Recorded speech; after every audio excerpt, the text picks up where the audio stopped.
사람들은요, 저마다 좋아하는 것이 각각 다 다릅니다. 좋아하는 음식도 다르고, 좋아하는 노래도 다르고, 다 각기 다릅니다.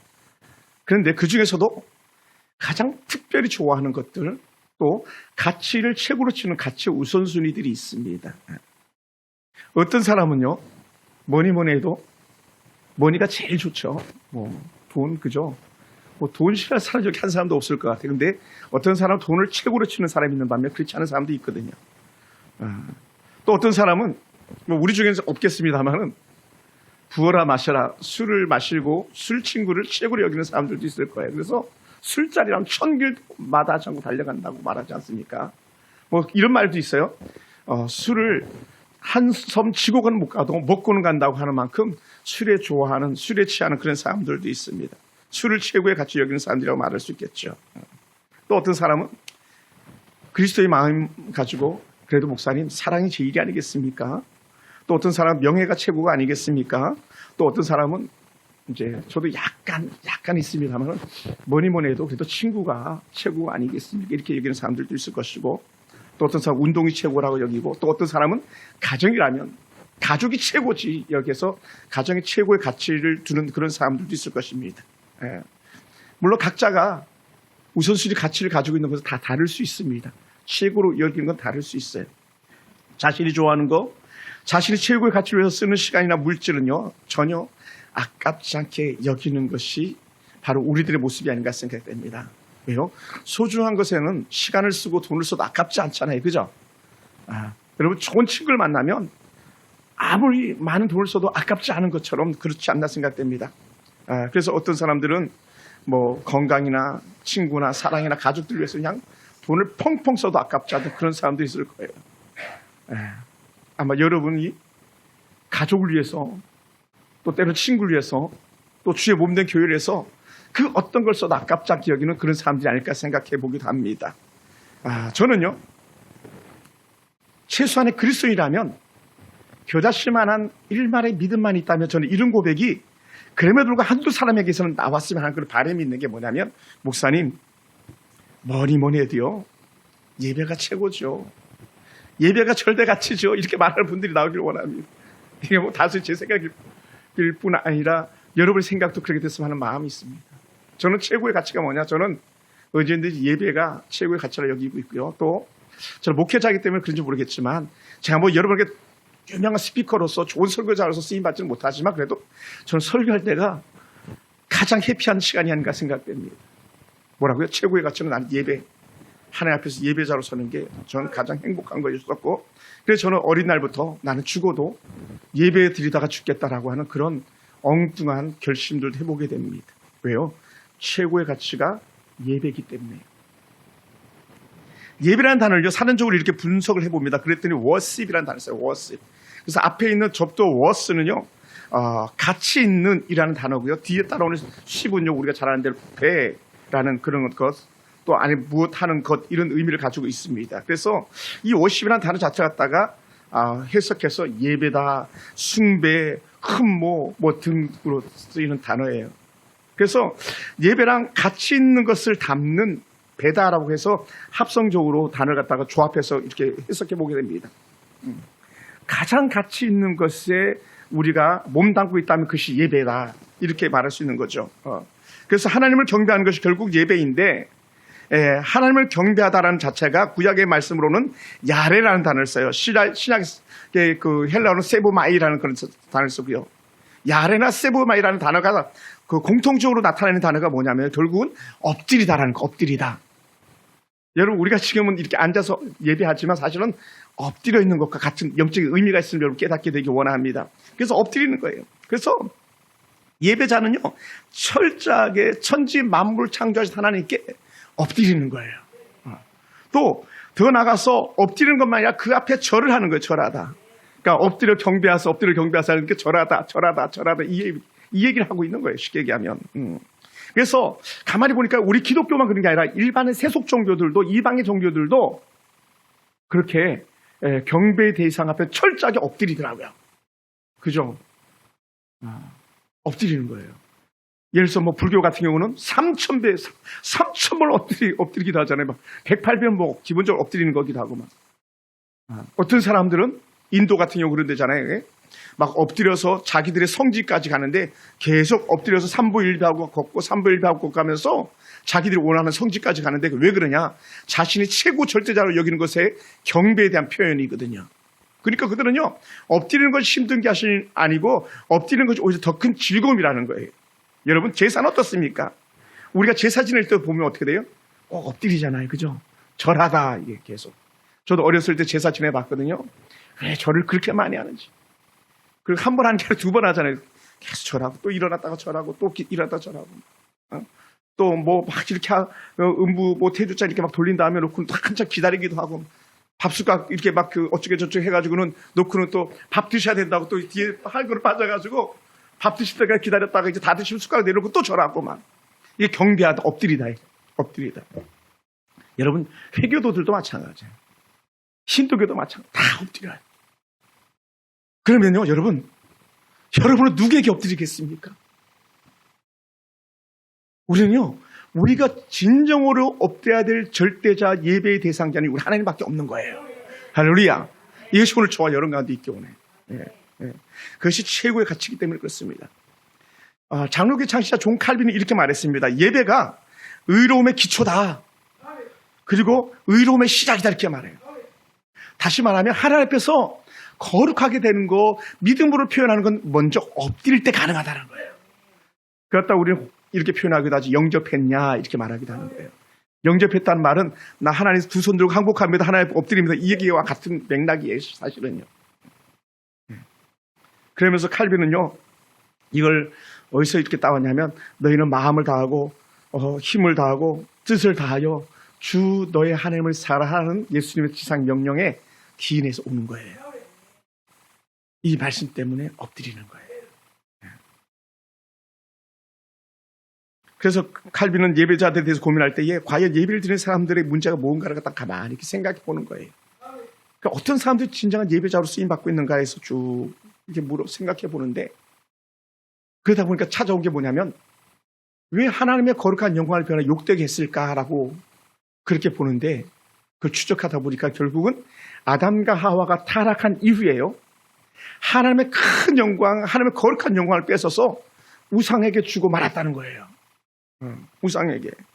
그래서 예배를 드리는 사람들이 자신의 죄의 타락으로 말미암아서 하나님의 영광을 훔쳐서 악한 우상에게 갖다 준다는 거예요. 여러분 혹시 그런 적 있는지 모르겠습니다만은, 저는 물론 그런 적 한 번도 없어요. 근데 옛날에 보면 친구들이 그런다 그러더라고. 아빠 지갑 슬쩍 해가지고 여자친구 가서 밥 사주고 막 그러는 거. 아빠 돈을 뺏어서 여자친구들이 쓰는 거, 예를 들어서. 뭐 이건 나쁜 겁니다만은, 하나님의 영광을 변해서 우리가 좋아하는 세속의 헛된 것에 그 영광을 갖다 바치는 그런 일들이 하나님의 영광을 욕되게 했다는 거예요. 그래서 이사야는 이러한 내용을 가지고 말씀하는데, 이사야 42장 8절을 보면요, 이렇게 말씀합니다. 나는 여호와다. 나는 여호와이니 이는 내 이름이라. 여호와는 내 이름이다. 나는 내 영광을 다른 자에게, 내 찬송을 우상에게 주지 아니하리라 라고 말씀합니다. 누구는 줬는데 우리는 줬잖아요. 우리는 하나님의 영광을 변화해서 욕되게 하는데 얘 세상에 막 엎드려 절했잖아요. 막 예를 들어서 꼭 그런 건 아닙니다만은, 등산하다가도 꼭 어떤 사람들 보면 그래요. 막 돌무더기 있잖아요. 뭐 선앙당도 아닌데 뭐 선앙당인 것처럼 해가지고 돌무더기는 꼭 비는 마음 가지고 돌을 하나 쌓아놓고 가야 직성이 풀리는 사람들도 있어요. 근데 이게 본심 속에 뭡니까? 이게 헛된 것에 경배하는 마음이 있는 거예요. 헛된 것에. 로맨 캐톨릭 같은 경우는요, 어떻습니까? 꼭 그들이 미사 드리러 가다가 꼭 교회 입구, 성전 입구에 있는 마리아 상에다가 절을 하고, 꼭 1,000원짜리, 1,500원짜리, 2,000원짜리 촛불을 사다가 딩겨놓고 들어가야 그것이 예배가 되는 것처럼 여기고.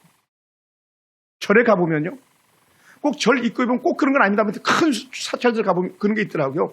동자승이 있는데 그 동자승 부처겠죠. 거기다가 물을 한 바퀴 가지고 뿌리고 가야 내가 더 거룩한 것처럼 여겨지고 하는 그런 헛된 마음들이 사람들 속에 있는 거예요. 그것을 하나님의 영광을 도적질해서 우상에게 주는 건데, 이사야 선지자는 하나님의 말씀을 통해서 이렇게 말하는 거예요. 나의 영광을 변하여 우상에게 주지 아니하리라, 이렇게 얘기합니다. 창세기에 우리가 잘 기억할 수 있는 한 사건이 있는데 그것은 라헬이라는 사람이에요. 라헬.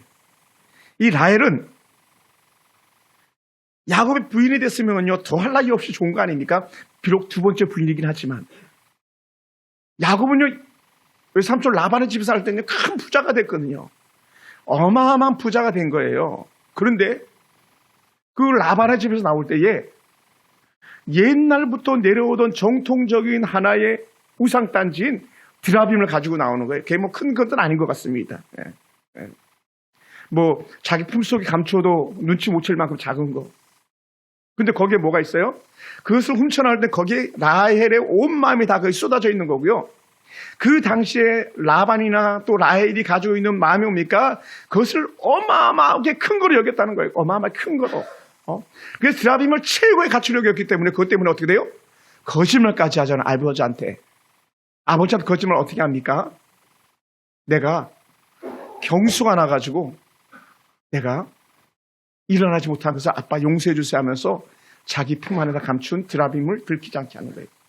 가치를 버리지 못하고 나오는 거예요. 우리가 예수 믿으면 가치가 바뀌어야 되는데 그게 바뀌지 않는 거예요. 예. 그래서 창세기 31장 19절에 보면 그렇게 말씀하고 있습니다. 여러분, 오늘 여러분들 본어게인 거듭난 그리스도인으로 살고 있습니까? 다시 말하면 하나님 앞에 점적으로 엎드리는 그런 삶을 살고 있습니까? 그렇다면요, 우린 돌이킴이 필요한데 그게 뭐냐면 라헬이 가지고 나오고 싶었던 드라빔을 버리는 거, 우상의 헛된 가치를 버리는 거, 내가 전에는 예수 믿기 전에는 최고로 가치로 삼았던 것을 내려놓고 하나님을 절대 가치로 올릴 수 있는 그 은혜가 우리 가운데 있어야 될 줄로 믿습니다. 할렐루야. 그러다 보니까 몇 가지 이렇게 체크해 보게 됩니다. 내가 진정한 예배자인가? 한번 몇 가지 간단하게 체크해 보는데 이렇게 말할 수 있어요. 나는 하나님 앞에서 나오는 게 가장 즐거워서 막 급한 마음으로 오는가? 급한 마음으로 오고 있는가? 그걸 이 시간이라고 표현할 수도 있겠죠. 나는 예배 시간을 잘 지키고 있는가? 뭐 시간이나 타임을 갖다 정해놔서 미안합니다만은 그렇게 하고 있는가? 또 우리는 예배의 순서에 따라 찬양을 부를 때에 나는 찬양할 때 정말 기뻐서 정말 아버지 앞에 부르고 있는가? 또 더 찬양 부르고 싶은가? 막. 그 여러분 속에 있는지 한번 돌아보기 바랍니다. 코로나 때 우리는 뭘 많이 불렀어요? 막걸리 한 잔, 이거 얼마나 많이 불렀어요? 뭐라고요? 그때는 나라가 어땠어요? 너희들은 찬송 부르면 안 돼. 너희는 예배 드리면 안 돼. 너희는 같이 먹으면 안 돼 할 때 우리는 막걸리 한 잔이나 노래 부르고 막 그렇게 다니지 않나 생각됩니다. 저도 뭐 갑자기 알지도 못했는데 영탁이 어디서 튀어나왔는지 그냥 저도 모르게 막걸리 한 잔 지금 나오는 것처럼 그렇게 살고 있지 않는지 우리 한번 돌이켜봐야 되는 거죠. 또 신앙을 고백하면서 우리가 사도신경이나 교동문 낭독할 때 정말 그게 내 마음에 다 깃들여 있는가? 또 말씀을 읽고 들을 때 내가 정성을 다해서 말씀을 읽고 말씀을 들을 때 그것을 귀담아 듣고 있는가라는 거예요. 관망자 구경꾼이 아니라. 더 나아가서 하나님 앞에 예물을 올려드릴 때도 내가 최선의 것으로 최상의 마음을 가지고 예물을 올려드리고 있는가? 우리 신앙의 선배들처럼 옛날에 신앙의 선배들 100원을 드려도 지폐로 됐을 때 1000원을 드려도 지폐를 드릴 때에 다리미로 다리기까지 해서 드렸는데 그런 마음이 여전히 내게도 남아있는가? 이런 것들. 목사님 뭐 1000원짜리가 구겨지면 어떻고 10,000원짜리 구겨지면 어떻습니까가 아니라 하나님 앞에서 드리고자 했던 그 정성스러운 우리 어머님들의 마음이 있는가예요. 더 나아가서요. 나는 예배에 참석할 때에 예복을 입고 예배에 참석하고 있는 거예요. 예복을 입고 또 예배를 위해서 예배 수종 들면서 내가 최선을 다해서 섬김으로 봉사의 자리를 지키고 있는가. 그리고 기도는 언제든 하나님과 소통하는 것인데 내가 최선을 다해서 기도자의 삶을 살고 있는가예요. 그리고 어떻게 돼요? 마지막 한 가지만 더 굳이 한다면 삶의 현장에서 내가 믿음으로 행동을 나타내 보이고 있는가예요. 믿음으로. 여러분 더 많은 점검 사항들이 있을 거예요. 이것도 찍어보고 저것도 찍어보고. 그런데 여러분 과연 몇 가지가 목사님 난 그거 하고 있어요. 난 이거 하고 있어요. 이렇게 말할 수 있는 것이 여러분에게 몇 가지나 되는지 한번 가만히 생각해 보시기 바랍니다. 여러분 하나님을 중심으로 사는 사람, 하나님을 중심으로 섬기는 사람들은요 예배를 최고의 기쁨이요 절대적 가치로 여기며 사는 사람들이라는 것을 우리는 부인할 수가 없는 거예요. 그 요한 3서 2절을 보면 이렇게 말합니다. 예배 잘 드리는 사람에게 주시는 복, 믿음이 좋은 사람들이 주시는 복을 갖다 말하는데 우리가 잘 아는 흔히 말하는 삼박자 축복, 영혼이 잘 되는 복이 있습니다. 네. 지금 우리 정신을 차리지 않으면 영혼이 도적질 당하는 그 시대에 살고 있거든요. 여러분 생각해 보세요. 혼을 쏙 빼놓는 일들이 얼마나 많이 있습니까? 세상 노름에 우리가 혼을 뺏길 만한 즐거운 일들이 얼마나 많이 있습니까? 그런데 어떻게 돼요? 하나님을 찾아가면 우리 영혼을 도적질 당하는 것이 아니라 지켜내고 강건하게 붙잡아준다는 거예요. 할렐루야. 이 반대로요. 사단은요. 우리가 잘 되는 것을 볼 수가 없는 거예요. 우리 아들, 딸들을 사단은 제물로 삼기를 원하는 거죠. 또 우리 하나님 온전한 예배자로 산다면 주실 은혜 복이 있다면 그것은요. 범사의 복을 준다는 거예요. 하늘 일마다 손대는 것마다 잘 되더라는 거예요. 할렐루야. 이런 은혜가 저와 여러분 가운데 있기 원합니다. 목사님 이거 잘 됐네요. 저거 잘 됐네요. 할렐루야. 그것이 범사에 잘 되는 복이 남의 집 복이 아니라 여러분의 복이 되길 주로 축원합니다. 할렐루야. 그래서 범사가 잘 된다는 게 뭐냐면 길이 열린다는 거예요. 길이. 그것도 어떤 길이 열리냐? 좋은 길이 열린다. 헬라적 의미가 그런 의미를 가지고 있더라고요. 좋은 길이 열린다. 잘 되는 길이 열린다. 아멘.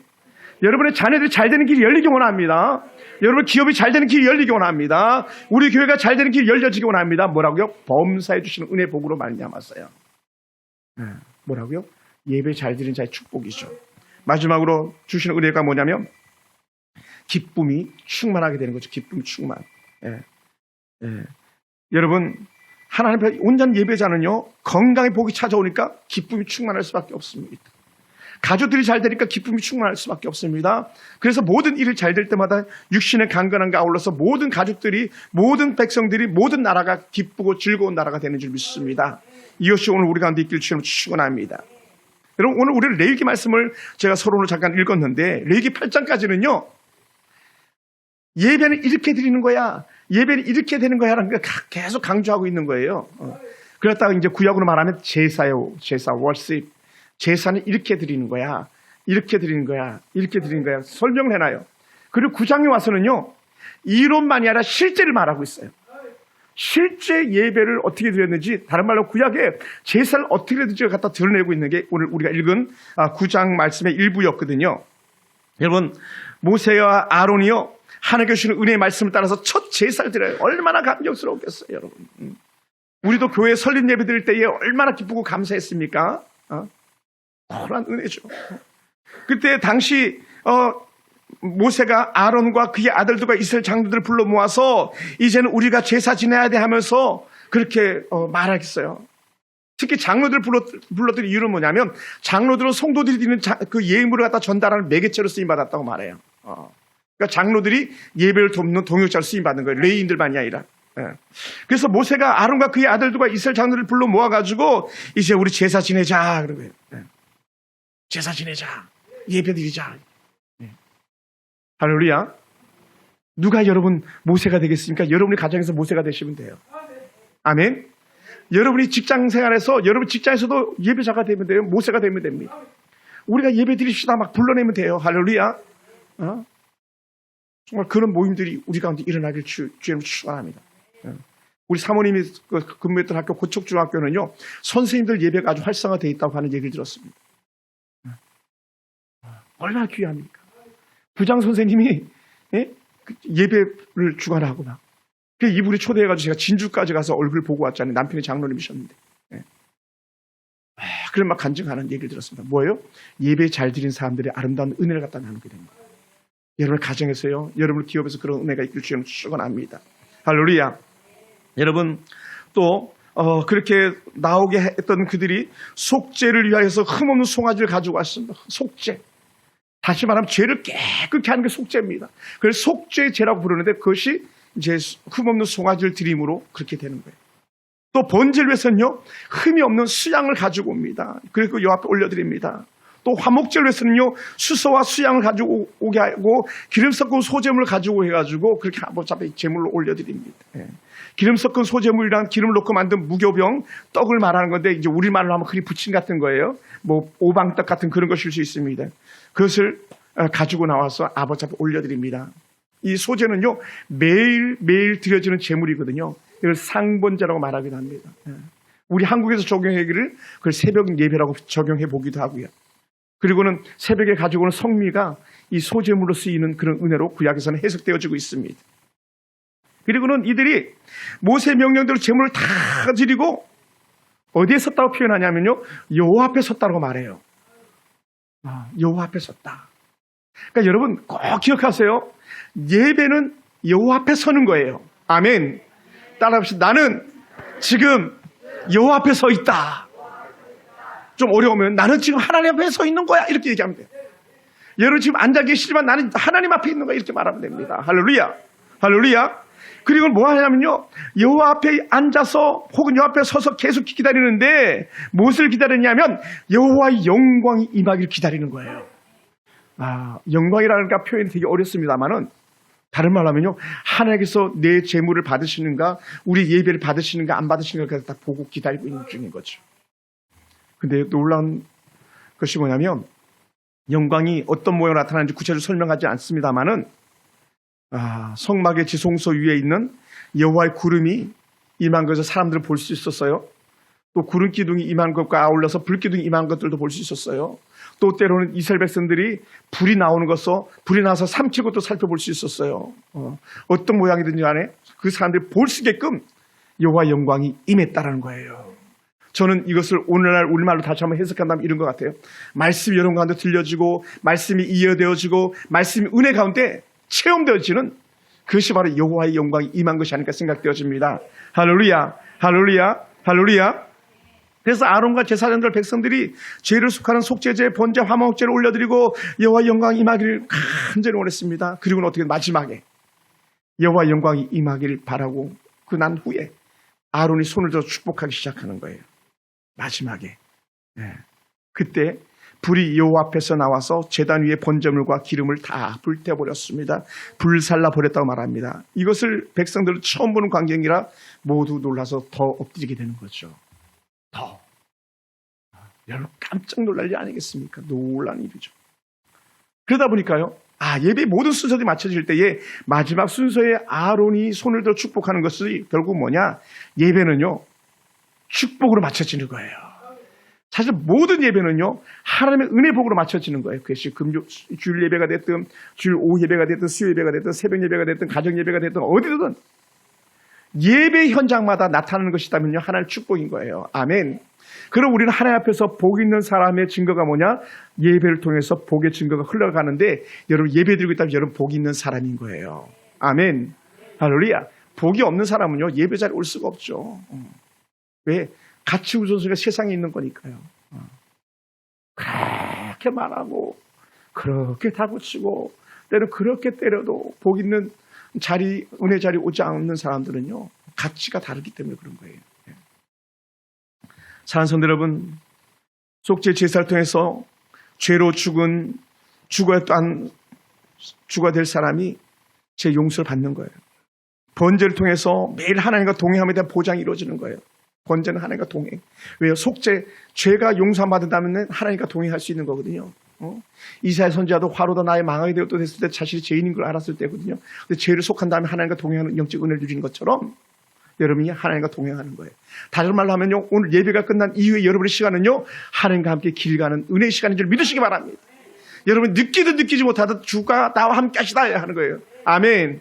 그러니까 여러분 죄송합니다만 제 표현을 해가지고 막 저는 길 가다가 막 콧노래 찬양을 막 부릅니다. 막 애들이 아빠 좀 조용히 좀 해, 조용히 좀 해.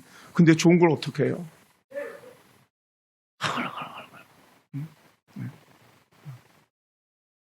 좋은 걸. 그저께 밤 금요일날 철야 끝나고 가서도 계속 입에서 흥얼거리는 게 뭐냐? 예배에 대한 찬양이었어요.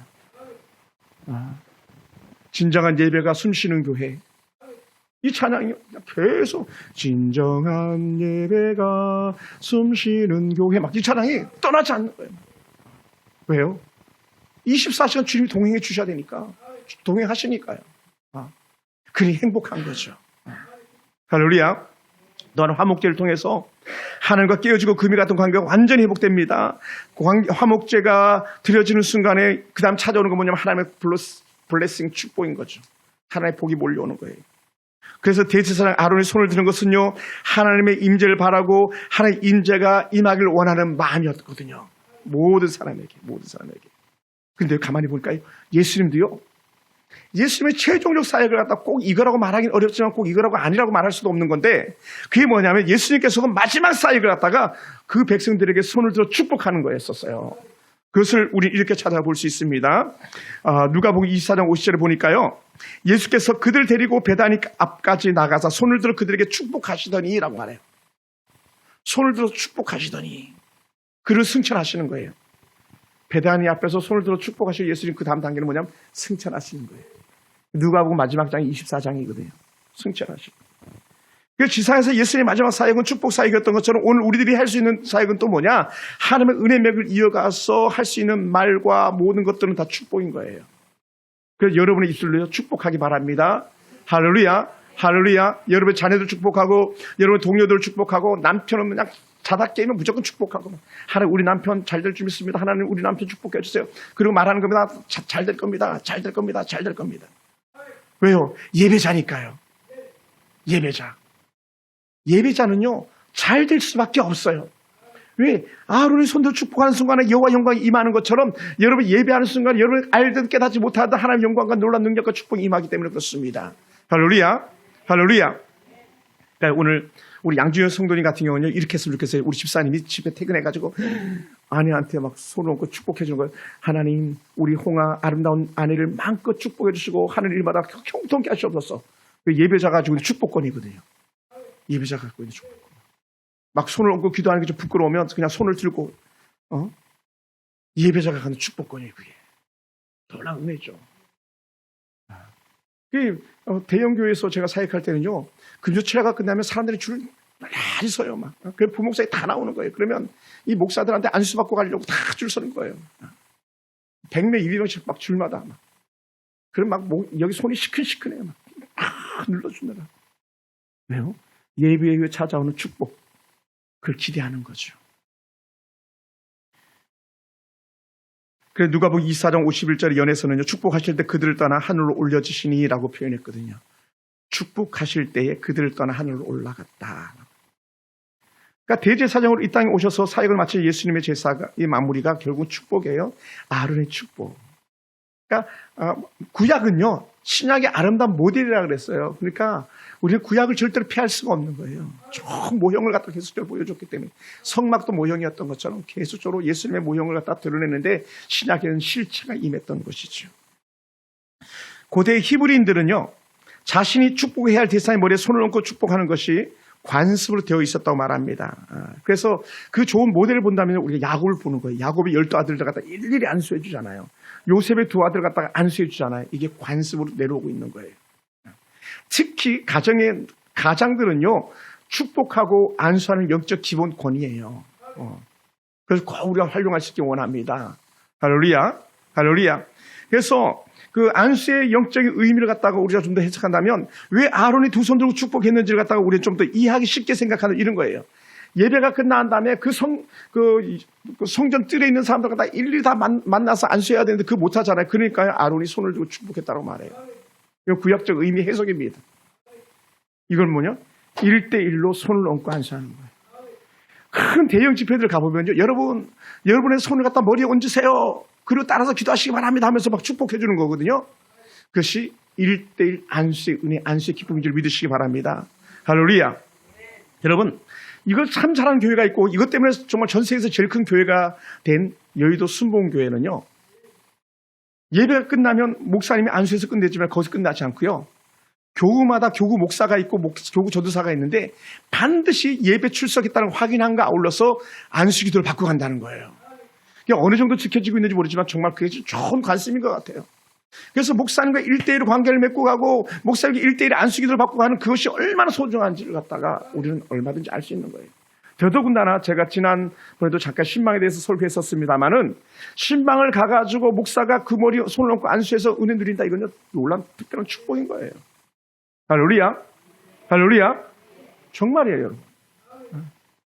언제가 우리 교회 와서 간증할 수 있는 기회가 있다면 제가 한번 모시겠습니다만, 정학영이라는 안수 집사님 같은 경우도 그랬어요. 2004년 저보다 나이도 훨씬 많으신 어른이 제가 신방하니까 막 소파 위에 무릎을 딱 꿇고, 왜냐하면 목사님 허리 숙이면 힘드니까 높이를 맞춰준다고 소파 위에 딱 올라가서 무릎 꿇고 거기서 안수. 근데 그 아들, 딸이 각각 있는데 얼마나 잘 되는지 몰라. 지금도 그 아들이 서울 공무원으로 최고의 자리에서 그렇게 있고요. 딸이 연주인데 연주도 잘 있고요. 예. 여러분 다른 거예요, 여러분. 예배 후에 달라짐이 있습니다. 간절한 예배자의 마음과 사마함의 은혜 가운데 다름이 있습니다. 그래서 제가 굳이 귀한 목사님들 모시고 왔을 때 그냥 우리 딸들 들여보낸 게 아니에요. 하나님, 저 목사님을 통해서 우리 딸이 축복받게 해달라고. 우리 딸이 기도받고 은혜 가운데 쓰임받게 해달라고. 우리 성도들이 그렇게 해달라고 하는 그런 마음이 간절히 제게 있는 거예요. 예. 그래서 제가 일부러 큰 어른들을 모시고 와서 여기 세우는 이유는요, 우리가 돈이 많아서가 아니에요. 저는요, 꿈에라도 소원이 여러분이 복받기 원하는 거예요. 할렐루야. 할렐루야. 여러분, 해막 안에 있던 모세와 아론이 해막 밖으로 나옵니다. 그 해막이나 성막, 장막과 같은 것을 말해요. 그 해막을 나오는 순간에 나타나는 놀라운 일이 해막 밖에 있던 사람들에게 보여지는데 그것이 여호와 영광이 일어나기 시작했다는 겁니다. 불이 여호와 앞에서 나와서 해막 밖에 있는 번제단에 놓인 번제물을 다 불살려버렸다는 거예요. 번제단이 있거든, 번제단. 그 번제단을 다 불살려버렸다는 거예요. 예? 이 불은 일반적인 불이 아니었습니다. 초자연적인 여호와의 불이었습니다. 후에 솔로몬이 기도하기를 마칠 때에 하늘에 불이 내린 적도 있었습니다. 솔로몬이 1,000번제를 마치 하늘에 불이 내려버리고 말죠. 이런 은혜 역사들이 일어나는 거예요. 예. 그리고 불이 내려서 나타나는 은혜가 뭡니까? 모든 번제물들 다 불살라버리는 거예요. 그리고 그에 대한 표현을 갖다가 역대기 7장 1절에서 이렇게 표현하는데 여호와 영광이 그 성전에 가득하다는 거예요. 이걸 갖다 우리말로 표현한다면 이런 거예요. 여호와 영광이 가득하다를 갖다가 그 각 사람의 성령이 충만하다는 거예요. 아멘. 성령이 충만하다.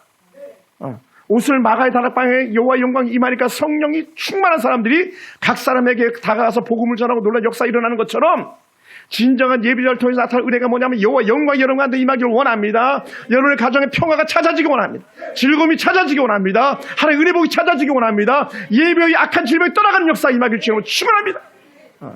그게 예배자 주시는 영적인 영광이에요. 할렐루야. 그런 은혜가 있기 원해요. 저는 그 꿈에도 제 소원이에요. 초자연 불이 임한 사건이 많이 있습니다. 아브라함의 재물을 쌓아놓고 하루 종일 기다렸을 때 하늘에 불이 임해서 재물을 불태우는 걸 보았었습니다. 모세를 부를 때 하나님께 초자연 불로 임해가지고 모세를 불러내셨던 적이 있습니다. 디베라에서 백성들이 하나님을 원망할 때 진영 끝에 불이 붙었었던 적도 있습니다. 그 백성들이 살려달라고 살려 부르짖으니까 모세가 기도할 때 그제서야 진노의 불은 꺼질 수 있었습니다. 우리가 아는 민수기 16장 2하를 보면요, 고라와 다단과 아비람이 반역을 한 적도 있었습니다. 어떤 사람이 축복의 불이 되고요, 어떤 사람에게 저주의 불이 되는 거예요. 저는 오늘 여러분에게는 고라와 다단과 아비람이 하나님 앞에 척을 짓고 등을 친 그런 저주의 불이 아니라 하나님의 영광의 불, 축복의 불이 여러분 가운데 임하길 주님을 축원합니다. 할렐루야. 할렐루야. 여러분, 하나님께 주시는 은혜 가운데서 모든 은혜가, 모든 능력이 여러분 것 되기를 원하는데 언제? 예배 드릴 때예요. 그러니까 어떻게 돼요? 고라와 다단 같은 경우는 반역을 하니까 여호와 앞에 반역을 하니까 땅이 꺼져버린 거예요. 그래서 일가족이 다 죽어나갑니다. 무리들이 죽어나갑니다. 250명의 가짜 제사장들이에요. 가짜 분향자들입니다. 가짜 분향자들이 이렇게 분향을 드리고 있어요. 그들이 향로에서 불이 나와가지고 다 태워 죽여버리고 맙니다. 다시 한 번 말합니다. 어떤 사람에게는 하나님의 은혜가 되 영광의 불이 되고요, 축복의 불이 되는데 어떤 사람에게는 저주의 불이 되는 경우도 있습니다. 저는요, 꿈에도 소원해요. 여러분의 성령 충만, 할렐루야, 성령 충만, 영광이 충만해서 하나님의 은혜 복이 넘쳐나는 그런 성도들에게 원하고 그런 교회가 되길 주님을 축원합니다. 할렐루야. 옆에 사람 한번 인사할까요? 성령 충만합시다. 아멘. 다 한 번만 더 할까요? 당신 보니 하나님이 보이는 것 같습니다. 왜냐하면 성령 충만은 하나님의 영광이 그 안에 있는 거거든요. 드러나는 거예요. 스테반이 성령 충만하니까 그 얼굴이 해같이 빛났다 그랬잖아요. 할렐루야. 죽상이 사라지는 거예요. 애통과 곡함이 사라지는 거예요. 사실 이 나라도 성령 충만해야 되는데 제가 이 설교를 오늘 아침에도 이렇게 묵상하면서 우리가 이 나라가 너무 많이 나갔다 그런 생각이 많이 드는 거예요. 하나님의 영광을 배워서 욕되게 하는데 너무 많이 나갔다. 물론 아픔입니다만은 이태원의 같은 아픔, 또 저기 세월호 같은 그런 아픔은 사실 우리나라가 너무 하나님을 반역하는데 너무 많이 나갔기 때문에 그렇다. 많이. 저도 그렇고 교회도 그렇고 이 민족도 그렇고 너무 많이 나갔다. 그럼 어떻게 돼요? 돌이켜라. 돌이켜라. 제가 내년 목표표도 이미 정했습니다만 돌이킴이 필요한 거예요. 많이 나간 것은 돌아오면 돼요. 예. 사랑하는 성도 여러분, 아론이 손을 들고 축복할 때 나타나는 불은 예배를 받으시던 증거의 불이 되었습니다. 축복을 흐리가는 불이었습니다. 하나님의 축복을 주실 때 성도들은 엎드렸습니다. 워십, 그래서 예배는 엎드리는 것이고 엎드림을 통해 축복이 오는 것이라고 말했습니다. 여러분, 구약의 엎드림은요, 경배만을 의미하는 것이 아니라 하나님의 오는 축복의 통로가 되었다고 말해요. 그래서 엎드리다, 무릎 꿇다가 빨라크라는 단어를 쓴다 그랬잖아요. 축복이라 그랬잖아요. 축복은 무릎 꿇는 거다.